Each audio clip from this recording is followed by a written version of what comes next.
Isang pagpalang araw sa atin lahat mga ka-discover. Gising lang natin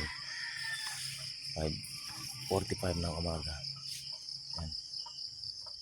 So, yan, kita natin medyo bahagi siya ngayon.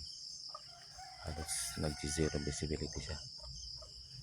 Yan po, medyo tamang-tama naman lamig niya. Kala ko na sa ano na ako, kala ko na sa Canada na ako.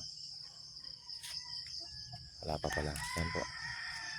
At yan po ang distansya po ng school ng mga anak ko sa kanang elementary school.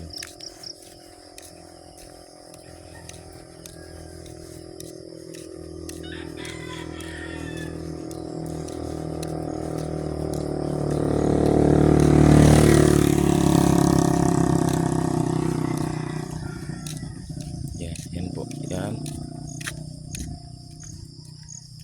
na po, yan na po yung bakod ng school nila.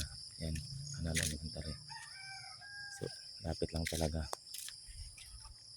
Yan, medyo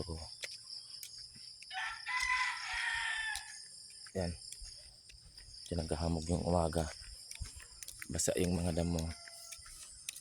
Yan, kita nyo naman.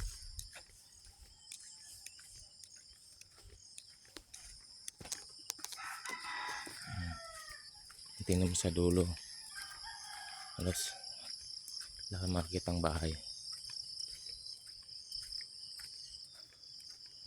Yan, kaya pag nagmaneho kayo, tandahan lang.